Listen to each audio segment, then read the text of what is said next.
പരിശുദ്ധ അമ്മയ്ക്കും തിരുക്കുമാരനും കോടാനുകൂടി നന്ദി പറയുന്നു. എൻ്റെ വീട് ഇടുക്കി ജില്ലയിൽ കട്ടപ്പനയ്ക്കടുത്ത് ശാന്തിഗ്രാം ഇടവകയിൽ നിന്ന് വരുന്നു. ഞാൻ ഉടമ്പടി എടുത്തത് 2024 ഏപ്രിൽ 14 ആയിരുന്നു. ഉടമ്പടി എടുക്കാനുള്ള കാരണം എനിക്കൊരു 10-12 വർഷം മുമ്പ് എനിക്കൊരു കൃപാസനം പത്രം കിട്ടിയിരുന്നു. അന്ന് ഞാനത് വായിച്ചെങ്കിലും എനിക്കതിനെ പ്രത്യേകിച്ചൊന്നും തോന്നില്ല. ഒരു ധ്യാനകേന്ദ്രം എന്ന് മാത്രമേ എനിക്ക് തോന്നിയുള്ളൂ. പിന്നെ അതിന് ശേഷം ഒരു 5-6 വർഷമായിട്ട് തുടരെ എനിക്ക് പത്രം കിട്ടാറുണ്ടായിരുന്നു. അപ്പോൾ അതിൽ വായിച്ചപ്പോഴെല്ലാം എനിക്ക് തോന്നി അതിനകത്ത് അസാധ്യ കാര്യങ്ങളാണല്ലോ ഇതിനകത്തെല്ലാം നടക്കുന്നത്. സാക്ഷ്യം വായിക്കുന്നിടത്തോളം വായിക്കുന്നത് മൊത്തം വായിക്കുമ്പോൾ എനിക്ക് മനസ്സിലായി മൊത്തം അസാധ്യ, ദൈവത്തിന് മാത്രമേ സാധിക്കത്തുള്ളൂ, ഇത് മനുഷ്യന് ഒരിക്കലും സാധിക്കാൻ പറ്റാത്ത കാര്യങ്ങളാണല്ലോ ഈ നടക്കുന്നതെന്ന് എനിക്ക് മനസ്സിലായി. അങ്ങനെയായി എനിക്കും ഇവിടെ വരണമെന്ന് എനിക്ക് തോന്നി. അങ്ങനെ എനിക്ക് വരാൻ ഭയങ്കര ആഗ്രഹമുണ്ടായിരുന്നു. അങ്ങനെ ഇവിടെ വന്നു. ഇവിടെ വന്ന് എല്ലാവരെ പോലെ ഞാനും 4 നിയോഗങ്ങൾ വെച്ചിരുന്നു. അപ്പം ഒന്നാമത്തെ നിയോഗം വെച്ചിരുന്നത് എനിക്ക് അലർജിയുടെ അസുഖം ഉണ്ടായിരുന്നു. 10-15 വർഷമായിട്ട് തുമ്മലും, രാവിലെ എണീക്കുമ്പോൾ ഒരു 6 മണിക്കൊക്കെ മുമ്പ് എഴുന്നേറ്റാൽ ഭയങ്കര തുമ്മലും ചീറ്റലും ഭയങ്കര പ്രശ്നങ്ങളായിരുന്നു. അപ്പം ഞാൻ ഉടമ്പടി എടുത്തിട്ട് പോയി കഴിഞ്ഞപ്പോൾ ഓർത്തു, അയ്യോ എങ്ങനെ 6 മണിക്ക് മുമ്പ് എഴുന്നേറ്റ് ഈ ഉടമ്പടി പ്രാർത്ഥന ചെല്ലുകയും ധ്യാനം കൂടുകയും ഇങ്ങനെയൊക്കെ ചെയ്യുമെന്ന് ഞാൻ ഓർത്തിരുന്നു. പക്ഷേ പിറ്റേ ദിവസം മുതൽ 5:30 ആയപ്പോൾ കൃത്യമായിട്ട് എഴുന്നേൽക്കുകയും ഞങ്ങൾ കുടുംബമായിട്ട് ഒന്നിച്ചാണ് പ്രത്യക്ഷീകരണ പ്രാർത്ഥന ചൊല്ലുന്നതും പ്രാർത്ഥിക്കുന്നതുമെല്ലാം. ഒരു ദിവസം പോലും ഞങ്ങൾ കുടുംബമായിട്ടല്ലാതെ കൊണ്ട് ഞങ്ങൾ സന്ധ്യാപ്രാർത്ഥന ചെല്ലാറോ ഒന്നുമില്ല. ഞങ്ങളെല്ലാവരും ഒരുമിച്ചിരുന്നാണ് എല്ലാ കാര്യങ്ങളും ചെയ്യുന്നത്. അങ്ങനെ പിന്നെ എനിക്കൊരു 2 ആഴ്ച കഴിഞ്ഞപ്പം മുതൽ എനിക്ക് തുമ്മലോ ജലദോഷമോ ഒരു മരുന്നും കഴിക്കാതെ എതിലേ പോയെന്ന് എനിക്കറിയത്തില്ല. പിന്നെ കുറച്ച് കഴിഞ്ഞാണ് എനിക്ക് മനസ്സിലായത്, അയ്യോ ഇതൊന്നും എനിക്കിപ്പോൾ ഇല്ലല്ലോ എന്ന് എനിക്ക് മനസ്സിലായത്. പിന്നെ അത് വേറെ ഒരു മരുന്നും ഞാൻ കഴിച്ചിട്ടില്ല. അത് അമ്മ എനിക്ക് പരിപൂർണ്ണ സൗഖ്യം തന്നതാണെന്ന് ഞാൻ ഉറച്ച് വിശ്വസിക്കുന്നു. പിന്നെ രണ്ടാമതായിട്ട് ഞാൻ നിയോഗം വെച്ചിരുന്നത് പിന്നെ കുറച്ച് സ്ഥലം വിൽക്കാനുണ്ടായിരുന്നു. അപ്പോൾ അത് ഈ കോവിഡിൻ്റെ സമയമൊക്കെ ആയിരുന്നുകൊണ്ട് ഒരു കാരണവശാലും അത് വിറ്റ് പോകത്തില്ലായിരുന്നു. അതങ്ങനെ ഒരു മനുഷ്യനെ നോക്കുക പോലും ചെയ്യാതെ അവിടെ കിടക്കുമായിരുന്നു. അങ്ങനെ ഇരുന്നപ്പോൾ ഞാൻ അമ്മയോട് ഇങ്ങനെ പ്രാർത്ഥിച്ചു, എൻ്റെ അമ്മയെ അതൊന്ന് എങ്ങനെ ഇവിടെ വന്നപ്പോൾ ഞാൻ പ്രാർത്ഥിച്ചു, എൻ്റെ അമ്മയെ എങ്ങനെയെങ്കിലും അതൊന്ന് വിറ്റ് പോകണേ, ഇച്ചിരി ബാധ്യതകളുണ്ട്, അത് വിറ്റാൽ മാത്രമേ ബാധ്യത തീർക്കാൻ പറ്റത്തുള്ളൂ, അല്ലാതെ പറ്റത്തില്ലല്ലോ. അങ്ങനെയൊന്ന് ഓർത്ത് ഞാനിവിടെ നിന്ന് പ്രാർത്ഥിച്ച നിയോഗത്തിൽ വെച്ചിരുന്നു. ഏതായാലും ആ നിയോഗം വെച്ചാൽ ആദ്യം തന്നെ അതിൻ്റെ പകുതി സ്ഥലം വിറ്റുപോയി, ബാക്കി പകുതി കിടന്നിരുന്നു. അത് ഒക്ടോബർ 27 ഒക്ടോബർ മാസം 30 എന്നുള്ളൊരു ഡേറ്റ് എനിക്ക് അമ്മ കാണിച്ചു തന്നു. അപ്പോൾ ഒക്ടോബർ 27 ഞായറാഴ്ചയായിരുന്നു. അന്ന് ഞാൻ പള്ളിയിൽ വെച്ച് ഇരുന്നപ്പോൾ ഞാൻ ഓർത്തു, അയ്യോ ഇന്ന് 27 ആയല്ലോ, 30 ആണല്ലോ ഡേറ്റ് വെച്ചിരിക്കുന്നത്, ഇനി 2-3 ദിവസം കൊണ്ട് ഇനിയിപ്പോൾ ഇത് നടക്കുമോ നടക്കത്തില്ലായിരിക്കും എന്ന് ഞാൻ ചിന്തിച്ചു. പക്ഷേ അത് കഴിഞ്ഞ് വീട്ടിൽ വന്ന് കാപ്പി കുടിച്ചിട്ടിരിക്കുമ്പോൾ 2 പേര് വരുന്നു. അവർ 2 പേരും വന്ന് ചോദിച്ചു, നിങ്ങൾ ആ സ്ഥലം വിൽക്കാൻ ഉദ്ദേശമുണ്ടോ, ഞങ്ങൾക്കൊരു വീട് വെക്കാനാണെന്ന് പറഞ്ഞു. അപ്പോൾ തന്നെ അത് പറഞ്ഞ് ധാരണയാകുകയും പിറ്റേ ദിവസം 28 അതിന് അഡ്വാൻസ് ടോക്കൺ തന്നു.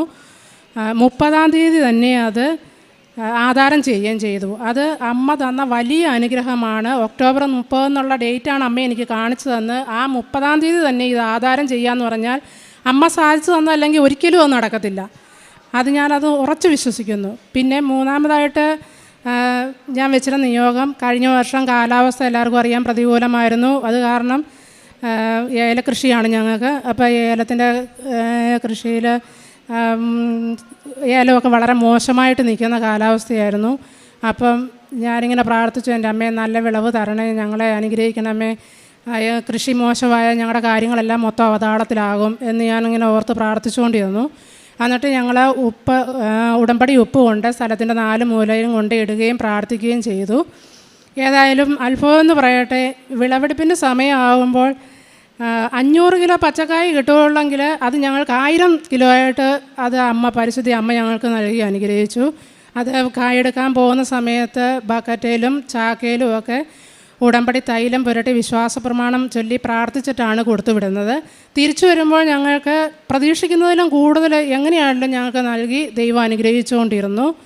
അതിനും ഈശോയ്ക്കും അമ്മയ്ക്കും 1000 നന്ദി പറയുന്നു. പിന്നെ 4മതായി വെച്ചിരുന്നത് ഈ മകളുടെ ജോലിയുടെ കാര്യത്തിനാണ്. എല്ലാവർക്കും അറിയാം, സെൻട്രൽ ഗവൺമെൻറ് ജോലിക്ക് വേണ്ടി പരിശ്രമിക്കുന്ന എല്ലാവർക്കും അറിയാം, അത്ര എളുപ്പമുള്ള കാര്യമല്ല, ഭയങ്കര ബുദ്ധിമുട്ടാണത് കിട്ടാനെന്നറിയാം. ഏതായാലും ഒറ്റ അറ്റംപ്റ്റിൽ തന്നെ അത് അമ്മ നൽകി അനുഗ്രഹിച്ചു. അതിൻ്റെ സാക്ഷ്യം മകൾ പറയും. പിന്നെ ചെറുതും വലുതുമായ ഒരുപാട് അനുഗ്രഹങ്ങൾ അമ്മ ഞങ്ങൾക്ക് തന്നു. ഈ ഷോയിലൂടെ ഞങ്ങൾക്ക് സാധിച്ചു തന്നു. എന്തെങ്കിലും ഒരു ചെറിയ അസുഖങ്ങളോ അസ്വസ്ഥതകളോ ഉണ്ടായാൽ, കാലിന് വേദനയോ കൈക്ക് വേദനയോ എന്തെങ്കിലും പ്രശ്നമുണ്ടായാൽ അപ്പോഴേ ഞാൻ ഉടമ്പടി തൈലം എടുത്ത് വിശ്വാസ പ്രമാണം ചൊല്ലി പ്രാർത്ഥിക്കും. അത് ആ സെക്കൻഡിൽ തന്നെ, പിന്നെ അത് എതിലേ പോയെന്നറിയത്തില്ല, അത് തന്നെ അതെനിക്ക് പരിപൂർണ്ണ സൗഖ്യം തരുകയും ചെയ്യും. അത് എനിക്കെന്നല്ല, ഞങ്ങൾക്ക് എല്ലാവർക്കും, ഞങ്ങളുടെ കുടുംബത്തിലെല്ലാവർക്കും. ഞങ്ങളെല്ലാവരും വളരെ വിശ്വാസത്തോടുകൂടി തന്നെയാണ് ജീവിക്കുന്നത്. മകനാണെങ്കിൽ, ഒരു മകനാണുള്ളത്. അവൻ എല്ലാ ദിവസവും രാവിലെ പള്ളിയിൽ പോവുകയും പ്രാർത്ഥിക്കുകയും എല്ലാം ചെയ്യും. ഒരു ദിവസം പോലും പള്ളിയിൽ പോകാനൊന്നും ഒരു ദിവസം പോലും മുടക്കം കാണിക്കാറില്ല. ഞങ്ങൾക്ക് ഇച്ചിരി ദൂരമായതുകൊണ്ട് ഞങ്ങൾ എല്ലാ ദിവസവും പള്ളിയിൽ പോക്ക് നടക്കത്തില്ല. മകൻ മാത്രമേ എന്നും പോകാറുള്ളൂ. പിന്നെ മകൾക്ക് കിട്ടിയ അനുഭവം മകൾ പറയും.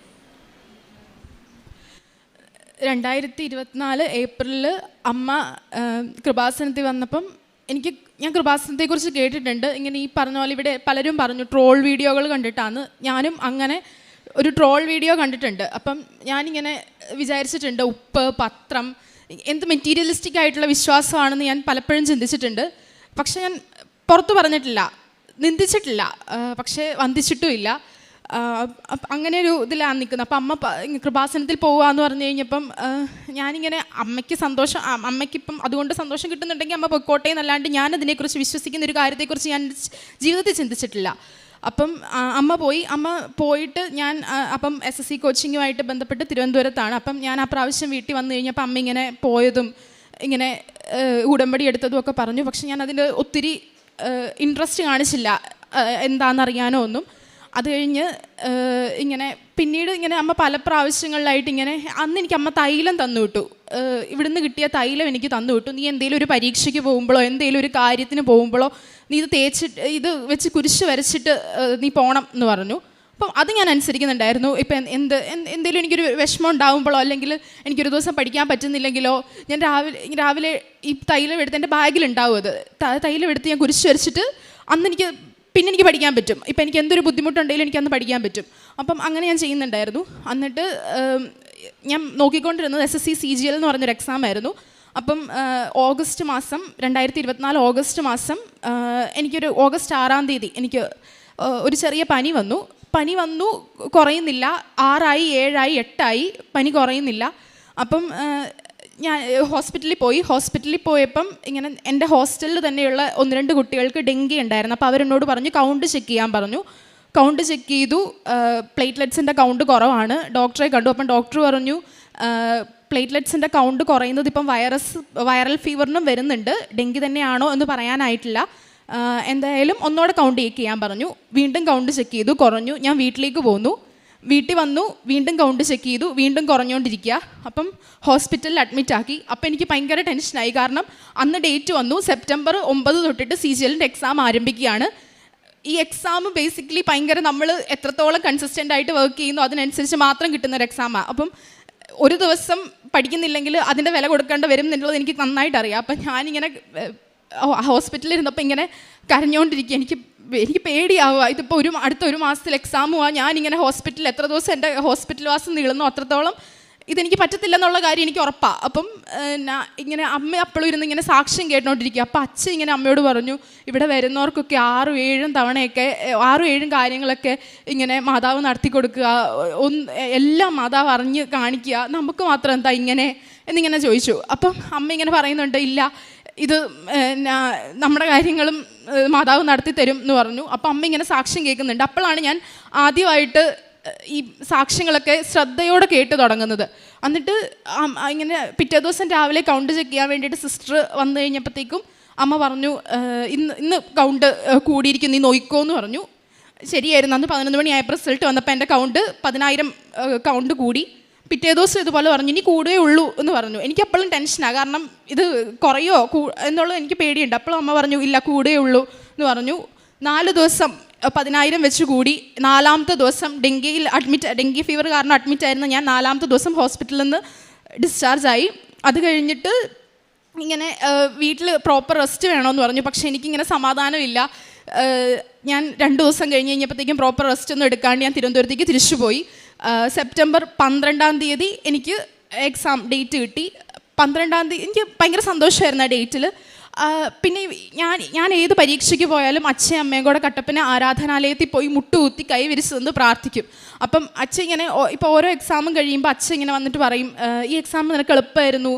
അച്ഛയ്ക്ക് ഇങ്ങനെ അറിയാവുന്ന പോലെ എനിക്ക് എപ്പോഴും തോന്നിയിട്ടുണ്ട്. അപ്പം ഞാനിങ്ങനെ 12-ാം തീയതി എക്സാം കഴിഞ്ഞ് വെച്ചിട്ട് ഇറങ്ങി വന്നപ്പം അച്ഛനെ വിളിച്ചു. അച്ഛൻ അമ്മയുണ്ട്. അപ്പം അച്ഛൻ പറഞ്ഞു എളുപ്പമല്ലായിരുന്നു എന്ന് ചോദിച്ചു. അപ്പം ഞാൻ പറഞ്ഞു എളുപ്പമായിരുന്നു എന്ന് പറഞ്ഞു. അപ്പം അച്ഛൻ പറഞ്ഞു, നിൻ്റെ ഇടത്ത് സൈഡിലും വലത്ത് സൈഡിലും ഈശോയും മാതാവും നിന്ന് നീ കൂളായിട്ട് എക്സാം എഴുതുന്ന പോലെ എനിക്ക് പ്രാർത്ഥിക്കുമ്പം കാണാമായിരുന്നു എന്ന് പറഞ്ഞു. ശരിയായിരുന്നു, എനിക്ക് ഒരു ബുദ്ധിമുട്ടും ഇല്ലാണ്ടാണ് ഞാൻ ആ പരീക്ഷ എഴുതിയത്. അതിൻ്റെ മാർക്ക് വന്നു. എനിക്ക് 162 മാർക്ക് ഉണ്ടായിരുന്നു. ഒരു ഫസ്റ്റ് അറ്റംപ്റ്റ് നടത്തുന്ന ഒരു കൊച്ചിനെ വെച്ച് നോക്കുമ്പോൾ എൻ്റെ സ്കോർ ഭയങ്കര നല്ലതായിരുന്നു. അപ്പം ഞാൻ ശരിക്കും ഞെട്ടിപ്പോയി. എന്നിട്ട് പിറ്റേ പ്രാവശ്യം ഈ എക്സാം കഴിഞ്ഞ് വീട്ടിൽ വന്നപ്പോഴാണ് അമ്മ ഈ സ്ഥലക്കച്ചവടത്തിൻ്റെ കാര്യമൊക്കെ പറഞ്ഞിട്ട് അമ്മ ഇങ്ങനെ പറയുന്നത്, ഈ ഒക്ടോബർ 30 അമ്മ ഡേറ്റ് ഇട്ട് പ്രാർത്ഥിച്ചിട്ടുണ്ട് എന്ന് പറയുന്നു. പക്ഷെ അമ്മ അത് പറഞ്ഞ കാര്യം എന്നോട് പറഞ്ഞ കാര്യം അമ്മ മറന്നുപോയി. അപ്പം ഞാനിങ്ങനെ ഡേറ്റ് ഇട്ട് പ്രാർത്ഥിക്കും, അതും എനിക്കപ്പം അറിയില്ല. അപ്പം ഇങ്ങനെ ഈ സാക്ഷ്യത്തിൽ കേട്ടിട്ടുണ്ടെങ്കിലും അതിനെക്കുറിച്ച് കൂടുതൽ എനിക്ക് അറിയത്തില്ല. അപ്പം അമ്മ പറഞ്ഞു ഞാൻ ഡേറ്റ് ഇട്ട് പ്രാർത്ഥിച്ചിട്ടുണ്ടെന്ന് പറഞ്ഞു. എന്നിട്ട് 27-ാം തീയതി ആയപ്പോൾ ഞാൻ തിരിച്ചു വിളിക്കുമ്പോൾ അമ്മ ഇങ്ങനെ പറയുകയാണ്, ഒരു ചേട്ടൻ വന്നു, അവർ വിൽക്കുന്നുണ്ടോ എന്ന് ചോദിച്ചു. അതും ഞാൻ ശരിക്കും അത്ഭുതപ്പെട്ടു. ഞാൻ എൻ്റെ വിശ്വാസം കൂടുതൽ ഒന്നോടെ ഉറച്ചതും ഇങ്ങനെയൊരു ഇത് ഇത്രയും മനുഷ്യന് അത്രയും അപ്രാപ്യമായ കാര്യങ്ങൾ ദൈവത്തിന് സാധ്യമാണല്ലോ എന്ന് എനിക്ക് തോന്നിയതും ആ ഒരൊറ്റ ഡേറ്റ് ഇട്ട് അമ്മ പറഞ്ഞുകൊണ്ട്. അല്ലെങ്കിൽ ഞാൻ അമ്മ ഇപ്പം ഡേറ്റ് ഇട്ടിട്ടെന്ന് പറഞ്ഞാൽ ഞാൻ വിശ്വസിക്കുമെന്ന് എനിക്കറിയത്തില്ല. തോമാസ് ലിഹയുടെ വിശ്വാസം പോലെ കണ്ടാൽ മാത്രം വിശ്വസിച്ചേനെ, ഉറപ്പായിട്ട് ഞാൻ വിശ്വസിക്കത്തില്ലായിരുന്നു. എന്നിട്ട് പിന്നെ CGL-ൻ്റെ റിസൾട്ട് വന്നു. അപ്പോൾ എനിക്കൊരു എക്സ്ട്രാ പേപ്പർ, എനിക്ക് നല്ല മാർക്കുണ്ടായിരുന്നു. 162 മാർക്ക് നോർമലൈസേഷൻ കഴിഞ്ഞ് 172 സംതിങ് ആ മാർക്കായി. അപ്പം എനിക്ക് നല്ല മാർക്കായിരുന്നു 200-ൽ. അപ്പം എനിക്ക് ഒരു എക്സ്ട്രാ പേപ്പറും കൂടെ എഴുതാൻ പറ്റി, സ്റ്റാറ്റിസ്റ്റിക്സിൻ്റെ ഒരു പേപ്പർ. അപ്പം ആ പേപ്പറും കൂടെ അത് എഴുതണമെന്ന് നിർബന്ധമില്ല, നമുക്ക് വേണമെന്നുണ്ടെങ്കിൽ എഴുതിയാൽ മതി. അപ്പം ഒരു എക്സ്ട്രാ പോസ്റ്റിനും കൂടെ നമുക്ക് അപ്ലൈ ചെയ്യാൻ പറ്റും. അപ്പം ഞാനിങ്ങനെ വീട്ടിലേക്ക് വിളിച്ചിട്ട് അച്ഛനോടും അമ്മയോടും ചോദിച്ചു ഞാനിത് എഴുതണോ എന്ന് ചോദിച്ചു. അപ്പം എൻ്റെ ഉൾബോധ മനസ്സിലിങ്ങനെ എന്നോട് പറയുന്നുണ്ട്, മാതാവ് ഇങ്ങനെ പറയുന്ന പോലെ ഉണ്ട്. അതിൽ പിന്നെ ഞാൻ എപ്പോഴും മാതാവിനോട് ഇങ്ങനെ ചോദിക്കും എന്തെങ്കിലും ചെയ്യണോ എന്ന്. അപ്പം ഇങ്ങനെ മാതാവ് എന്നോട് പറയുന്നുണ്ട് നീ ചെയ്യണം. എന്നിട്ടും ഞാനിങ്ങനെ അച്ഛനോടും അമ്മയോടും ചോദിച്ചു ചെയ്യണോ എന്ന് ചോദിച്ചു. അപ്പോൾ അവർ പറഞ്ഞു നിന്നെക്കൊണ്ട് പറ്റുമെങ്കിൽ നീ ചെയ്യുക, ഇതിപ്പം എത്രത്തോളം നമ്മൾ പഠിക്കുന്നുണ്ടോ അതിൽ കൂടുതൽ കുറച്ചും കൂടെ സമയം ഇൻവെസ്റ്റ് ചെയ്യണം, അപ്പം അത് നിനക്ക് പറ്റുന്നുണ്ടെങ്കിൽ നീ ചെയ്യുക എന്ന് പറഞ്ഞു. അപ്പം ഞാൻ തീരുമാനിച്ചു ഇത് ചെയ്യാം എന്ന് തീരുമാനിച്ച് അതിനും കൂടെ പഠിക്കാൻ തുടങ്ങി. എനിക്ക് മാനസികമായിട്ട് ഞാൻ ഒത്തിരി ഇങ്ങനെ ഈ വർഷം ഇത് കിട്ടുമോ കിട്ടിയില്ലെങ്കിൽ എനിക്ക് എന്താവും. ഇപ്പം എൻ്റെ അനിയൻ +2 കഴിഞ്ഞ് വരികയായിരുന്നു. അപ്പം അവനെയും എന്നെയും കൂടെ ഒരേ സമയത്ത് പഠിപ്പിക്കാനുള്ള സാമ്പത്തിക സ്ഥിതിയൊന്നും ഞങ്ങൾക്കില്ല. അപ്പം എന്തായാലും ഒരാൾ സാക്രിഫൈസ് ചെയ്യേണ്ടി വരും. അതിപ്പം ഞാനായാലും എനിക്ക് സന്തോഷമേ ഉള്ളൂ. പക്ഷേ എനിക്ക് ഇങ്ങനെ പഠിക്കണം, ഇത് ചെയ്ത് എടുക്കണം എന്നുള്ളൊരു നിർബന്ധം എനിക്കുണ്ടായിരുന്നു. അപ്പം അതുകൊണ്ടിട്ട് ഞാനിങ്ങനെ പ്രാർത്ഥിച്ചുകൊണ്ടിരുന്നു. പറ്റുമ്പോഴൊക്കെ ഞാൻ പള്ളിയിൽ പോയി വെറുതെ ഇരിക്കും. അന്നേഷിട്ട് ഇങ്ങനെ കൊന്തയല്ലോ എന്തെങ്കിലുമൊക്കെ ചെയ്യും. ഇങ്ങനെ മുട്ട നീന്തി പള്ളിയിൽ പോയി നിന്ന് പ്രാർത്ഥിക്കും, കൊന്ത ചൊല്ലും, പ്രാർത്ഥിക്കും. ആ എക്സാമിൻ്റെ സമയമായി. ജനുവരി 20-ാം തീയതി എനിക്ക് മെയിൻസിൻ്റെ 19, 20 മെയിൻസിൻ്റെ എക്സാമിൻ്റെ ഡേറ്റ് വന്നു. ഞാൻ 10-ാം തീയതി തൊട്ട് നോമ്പെടുത്ത് പ്രാർത്ഥിക്കാൻ തുടങ്ങി. 19-ാം തീയതി ആദ്യത്തെ പേപ്പർ സ്റ്റാറ്റിസ്റ്റിക്സിൻ്റെ എക്സാം കഴിഞ്ഞു. എനിക്ക് വലിയ എളുപ്പമൊന്നും അല്ലായിരുന്നു, കുഴപ്പമില്ലെന്നേ ഉള്ളായിരുന്നു. ഞാൻ എന്തൊക്കെയോ കുത്തിയിട്ടുണ്ട്, കുറച്ച് കറക്കി കുത്തി എന്നൊക്കെയുള്ളതല്ലാണ്ട് എനിക്ക് ഭയങ്കര എളുപ്പമൊന്നും അല്ലായിരുന്നു. 20-ാം തീയതി അടുത്ത എക്സാമിന് വേണ്ടിയിട്ട് ഇരിക്കുമ്പോൾ ഉച്ച കഴിഞ്ഞപ്പം തൊട്ട് എനിക്ക് അപ്പടി ദേഹത്ത് വേദനയും ഒട്ടും വയ്യ. അപ്പോഴത്തേക്കും ഞാൻ വീട്ടിലേക്ക് വിളിച്ചു, പറഞ്ഞു എനിക്ക് വയ്യാന്ന് തോന്നുന്നു, പനി പിടിക്കുന്ന പോലെയാന്ന് തോന്നുന്നു എന്ന് പറഞ്ഞപ്പോൾ അവർ ഹോസ്പിറ്റലിൽ പോയി ഇഞ്ചക്ഷൻ എടുത്തു. എന്നിട്ടും രാവിലെ ആയപ്പോൾ ഒട്ടും വയ്യ. രാവിലെ 6 മണി തൊട്ട് 7 വരെയുള്ള സമയം കൊണ്ട് ഞാൻ 3 പ്രാവശ്യം ഛർദ്ദിച്ചു. 2.25 മണിക്കൂറിൻ്റെ എക്സാം 9 തൊട്ട് 12:15 വരെയും പിന്നെ 2 തൊട്ട് 2:45 വരെ ടൈപ്പിംഗ് ടെസ്റ്റും ഉണ്ട്. അപ്പം ഇതിനൊക്കെ ആരോഗ്യം വേണം. അപ്പം ഞാൻ ഒന്നും കഴിച്ചിട്ടും ഇല്ല. 3 പ്രാവശ്യം ഞാൻ എന്തെങ്കിലും കഴിച്ചിട്ടുണ്ട്, എൻ്റെ ആരോഗ്യം ഉള്ളതൊക്കെ ഞാൻ ഛർദ്ദിച്ച് കളയുക. അപ്പം എനിക്ക് ഒട്ടും വയ്യ. അപ്പം ഞാനിങ്ങനെ ആലോചിച്ചു ഇതെന്താ എനിക്ക് മാത്രം ഇങ്ങനെ എന്തെങ്കിലും ഒരു കാര്യത്തിന് വേണ്ടി പോകാൻ നേരത്ത് ഇങ്ങനെ എന്തെങ്കിലും അസുഖമായിട്ടോ അല്ലെങ്കിൽ എന്തെങ്കിലും ബുദ്ധിമുട്ടുകളായിട്ടോ എനിക്ക് മാത്രം എന്താ ഇങ്ങനെയെന്ന് വിചാരിച്ചു. അപ്പം ഞാനിങ്ങനെ എന്തെങ്കിലുമൊക്കെ ബുദ്ധിമുട്ടൊക്കെ വരുമ്പോൾ ഇങ്ങനെ വചനപ്പെട്ടിയിൽ വചനം എടുത്ത് നോക്കും.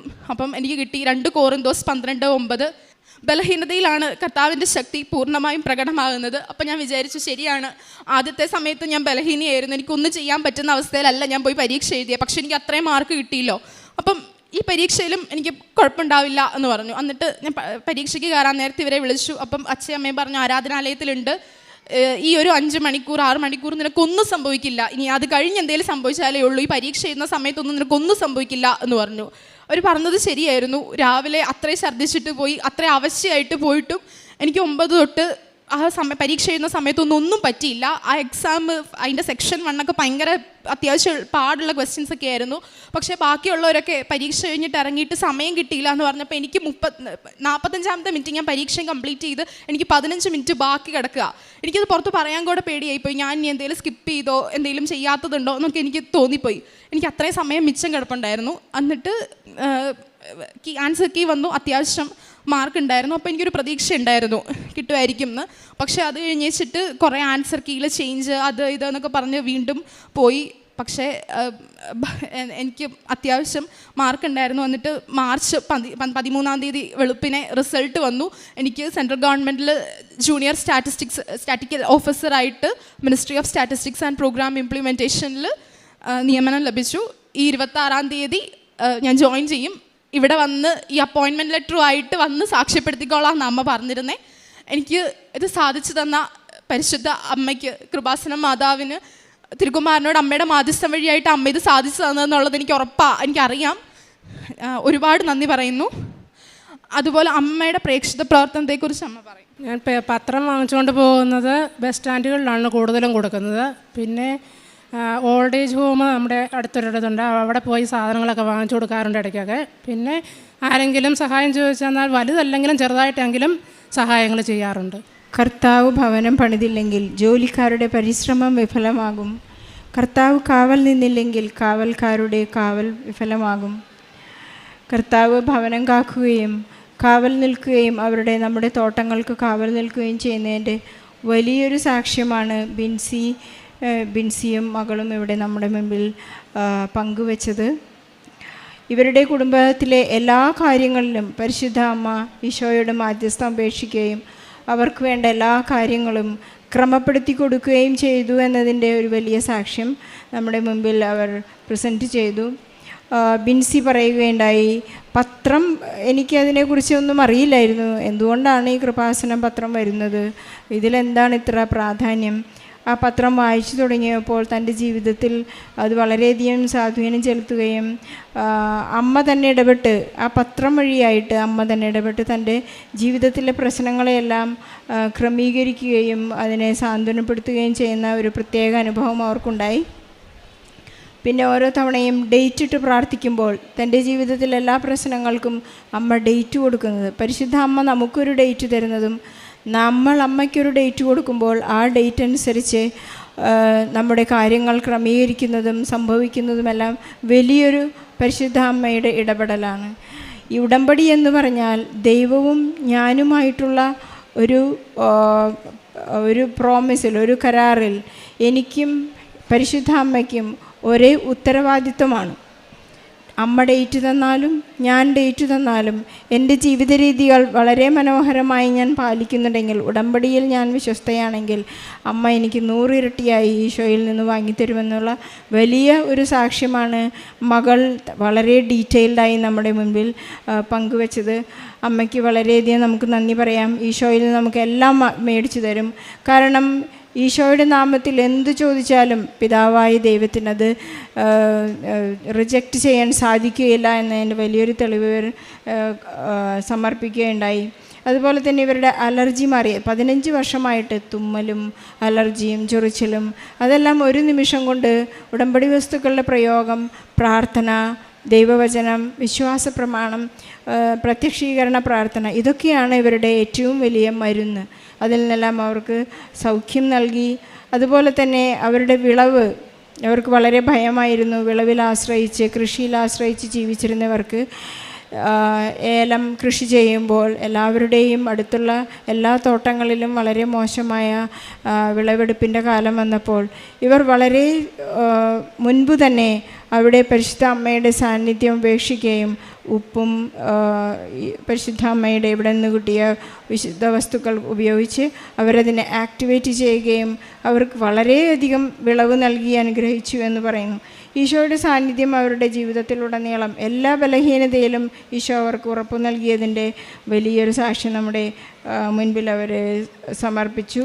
നമുക്ക് ഈശോയ്ക്കും പരിശുദ്ധ അമ്മയ്ക്കും, പിന്നെ അവർ പറഞ്ഞത് ഇനിയുള്ള ജീവിതം അവർക്ക് ഈശോയില്ലാതെ ജീവിക്കാനില്ല, ഈശോയാണ് അവർക്കെല്ലാം, പരിശുദ്ധ അമ്മയാണ് അവരുടെ വഴികാട്ടി, പരിശുദ്ധാത്മാവാണ് അവരുടെ സഹവാസത്തിന് ഏക കാരണം. നമുക്ക് ഈശോയ്ക്കും പരിശുദ്ധ അമ്മയ്ക്കും പരിശുദ്ധ ത്രിത്വത്തിനും വലിയൊരു കയ്യടി നൽകി ഈ സാക്ഷ്യം അവർക്ക് സമർപ്പിക്കാം.